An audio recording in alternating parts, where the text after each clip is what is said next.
Hello નમસ્કાર ખેડૂત મિત્રો, સરળ એફ તમારું સ્વાગત કરે છે. લઈએ કપાસ કોટન વાયદાની માહિતી અને નવી અપડેટ છે. ડેઈલી આ ચેનલના માધ્યમ દ્વારા મેળવવા માટે છે ભાગને અવશ્ય સબસ્ક્રાઇબ કરો. બીજા ખેડૂતોના ભાગ શેર કરી શકો છો વોટ્સઅપ ગ્રુપ અને ફેસબુક પેજ ઉપર. અને તમને ભાગ સારા લાગે તો ભાગને લાઈક અવશ્ય કરો, જેથી અમને તમારા તરફથી પ્રોત્સાહન મળતું રહે. કપાસની અંદર આજે માહોલ છે અલગ અલગ વિસ્તારો વાઇઝ આપણે જોઈએ તો ગુજરાતના ખૂણે ખૂણે છે દબાણ ઉપર જોવા મળી શકે છે. 5 થી 10 રૂપિયાનો એક મણે ઘટાડો પણ તમને જોવા મળી શકે.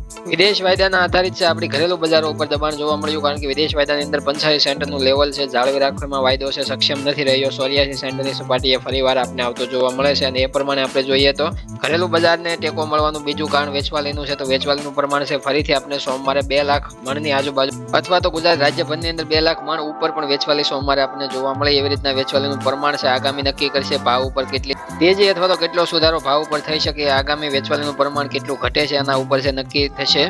પણ ઠેર ઠેર વેચવાલીનું પ્રમાણ વધી રહ્યું છે એનું એક બીજું કારણ પણ અમારી સામે આવ્યું છે. અને એની આગળ આપણે ચર્ચા કરીએ પહેલા કપાસના ભાવની ચર્ચા કરી લઈએ તો કપાસના આજના ભાવની જોઈએ તો જનરલ કેટેગરીમાં બજાર છે તમને જોવા મળશે 1250 રૂપિયાથી લઈને 1410 રૂપિયા કે અમુક વિસ્તારોમાં 1400 રૂપિયા સુધી માઇન્ડ છે. જનરલ કેટેગરીમાં ભાવ તમને જોવા મળી શકે છે. 5-10 રૂપિયા કે 15 રૂપિયાનો એક મણે ઘટાડો તમને જોવા મળે, કારણ કે 22 mm થી નીચે અથવા તો ટૂંકા તારનો જે કપાસ અથવા તો જે તમે પાછળથી જે જનરલ કેટેગરીનો ટૂંકા તારનો જે કપાસ આવતો હોય છે, જે ફર્ધર કપાસ કહી શકીએ, એવા જે નબળા કપાસની અંદર ગાંસડીની અંદર કાલે 1400 થી 1500 રૂપિયાનો એક ગાંસડીમાં ઘટાડો જોવા મળ્યો હતો. અને એ ઘટાડાના કારણે છે બજાર છે જનરલ કેટેગરીમાં નબળા માલમાં દબાણમાં વધારે જોવા મળી શકે. એટલે 10 થી 15 રૂપિયાનો એક મણે ઘટાડો તમને જોવા મળી શકે છે તમારા વિસ્તારોમાં. પણ એવન સુપર ક્વોલિટી સારા 4G ઉતારાવાળા કપાસની વાત કરીએ તો એમાં કોઈ બહુ ઘટાડો અથવા બહુ મોટો ફેરફાર જોવા નહીં મળે. 5-10 રૂપિયાનો ઘસારો વેચવાલી સામે એમાં જોવા મળે છે. બાકી 28 mm 29 mm રૂના ભાવની અંદર 100-200 રૂપિયાના જે ઘટાડા જોવા મળ્યા છે ગાંસડીમાં, એ ગાંસડીની અંદર છે વેચવાલીના લીધે છે આપણને ઘટાડો જોવા મળે છે. કારણ કે વેચવાલીનું પ્રમાણ છે અલગ અલગ રાજ્યોમાં તમામ દેશની અંદર જોઈએ તો ઘણું બધું જોવા મળ્યું હતું સોમવારે. એ પણ તમારી સામે આંકડા રજૂ કરશું. એ પહેલા કપાસમાં સારા એવન સુપર ક્વોલિટીમાં ભાવ છે એક મણના 1400 રૂપિયાથી લઈને 1470-75 રૂપિયા સુધી ઊંચામાં જઈ શકે. પણ અમુક વિસ્તારોમાં જ્યાં વેચવાલીનું પ્રમાણ છે ત્યાં 5 થી 10 રૂપિયાનો એક મણે ઘટાડો પણ સારા સુપર ક્વોલિટીમાં જોવા મળી શકે દબાણમાં બજાર. કારણ કે વેચવાલીનું પ્રમાણ છે એના લીધે તે વેપારીઓ ભાવ ઘટાડાનો ફાયદો લઈ રહ્યા છે. અને ઘટાડાનો ભાવ દેવા છતાં પણ ખેડૂતો વેચવાલી કરે એટલે એને માલ છે પુરવઠો મળી રહે છે. એટલે નીચા ભાવે અથવા તો 5-10 રૂપિયાનો ઘટાડો કરીને પણ માગણી કરી શકે છે તમારી સામે. અને ગામડે જોઈએ તો સારા સુપર ક્વોલિટીમાં છે ભાવ 1400 રૂપિયાથી લઈને 1460 રૂપિયાની વચ્ચે છે આપવામાં આવી શકે છે. જોઈએ આપણે સ્ટેટ વાઇઝ એસ્ટિમેટેડ કોટન અરાઇવલ્સની વાત કરીએ તો દેશની અંદર આવક અલગ અલગ રાજ્યોમાં આપણે 29 જાન્યુઆરી કેવી જોવા મળે છે. ગુજરાતની સૌપ્રથમ શરૂઆત કરીએ તો 47000 ગાંસડીની આવક આપણે જોવા મળી હતી. અને બીજા સ્થાને છે તો પણ ગુજરાત આપણને જોવા મળે છે, કારણ કે પ્રથમ સ્થાને મહારાષ્ટ્ર જોવા મળે છે 62000 ગાંસડીની આવક સાથે છે આપણને જોવા મળે છે. મહારાષ્ટ્રની અંદર સૌપ્રથમ જોઈએ તો સોમવારે ઊંચી આવક જોવા મળી હતી. નબળી ક્વોલિટીનો કપાસ વધી રહ્યો છે. આવકનું કેટલું પ્રમાણ છે કે એક દિવસની અંદર 62000 ગાંસડી છે બંધાવવામાં આવી. અને ગાંસડીની અંદર જોઈએ તો આપણને અત્યાર સુધીની હાઈએસ્ટ મહારાષ્ટ્રની આવક આપણે એક દિવસની ગણી શકીએ. મધ્યપ્રદેશની ચર્ચા કરીએ તો 15000 ગાંસડીની આવક જોવા મળી. કર્ણાટકની વાત કરીએ તો 16000 ગાંસડીની આવક જોવા મળી. તેલંગાણાની વાત કરીએ તો 30000 ગાંસડી એ ત્રીજા નંબરે જોવા મળે છે. આંધ્રપ્રદેશની વાત કરીએ તો 5000 ગાંસડીની આવક જોવા મળી. તામિલનાડુની વાત કરીએ તો 500 ગાંસડીની આવક જોવા મળી. ઓડિશાની વાત કરીએ તો 5500 ગાંસડીની આવક ત્યાં પણ આપણને સારી જોવા મળી સોમવારે. અને એ પ્રમાણે પંજાબ, હરિયાણા, રાજસ્થાન લાઇનને મેળવીએ તો નોર્થની અંદરથી 16500 ગાંસડીની આવક છે આપણને જોવા મળે છે.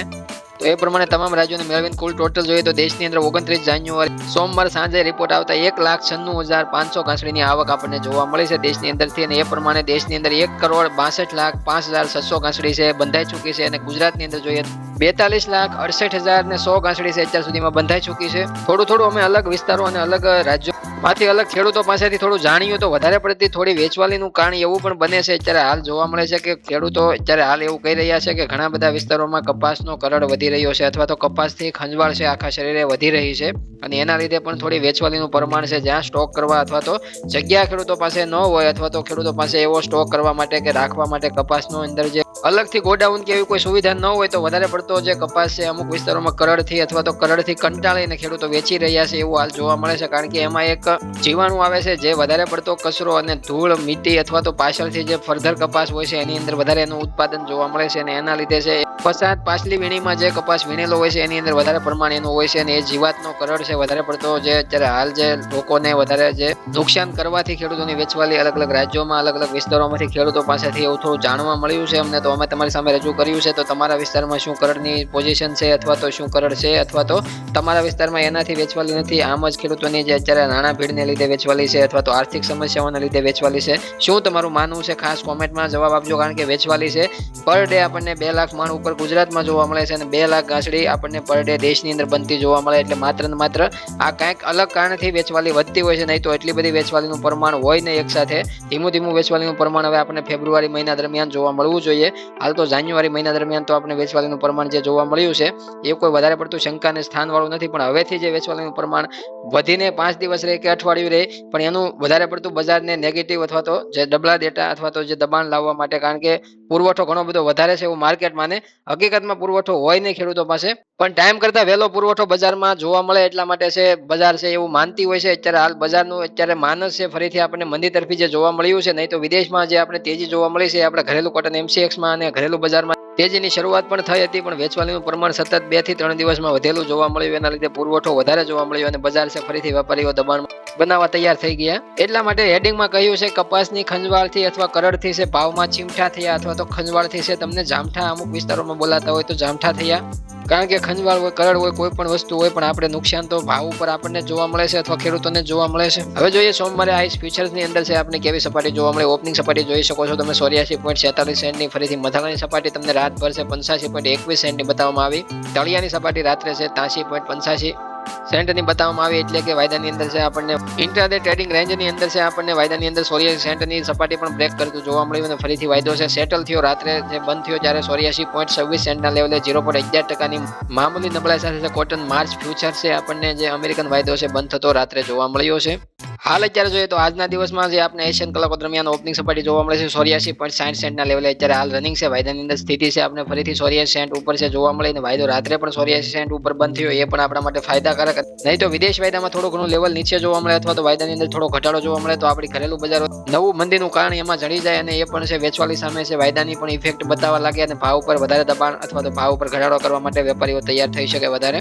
અને જોઈએ ઘરેલું કોટન MCX માર્ચ વાયદાની અંદર છે આજે જોઈએ તો આપણે ઓપનિંગ ધારણા મુકાતી હતી 57,560 રૂપિયાની મૂકવામાં આવી હતી. 60 રૂપિયાની મામૂલી સવારમાં નબળાઈ સાથે છે ધારણા મૂકવામાં આવતી હતી. ઘરેલું કોટન MCX ની અંદર વિદેશ વાયદાના સપોર્ટને લીધે છે વધારે પડતો ઘટાડો જોવા નથી મળતો અને એ પ્રમાણે છે આપણને વાયદો છે જોવા મળે છે. અને વાયદાની બંને સ્થિતિ છે સાંજના કેવી આપણે બંને વાયદામાં જોવા મળે છે આપણે સાંજના ભાગમાં ફરી હાજર થઈશું એ બંને માહિતી લઈને. ઘણા બધા ખેડૂત મિત્રોની એવી પણ જે આગળ કોમેન્ટો આવેલી છે કે વિદેશ વાયદાના આધારિત આપણી બજાર તેજીમાં જોવા નથી મળતી, પણ વિદેશ વાયદાના આધારિત બજારને મજબૂતી અથવા ટેકો જરૂર છે.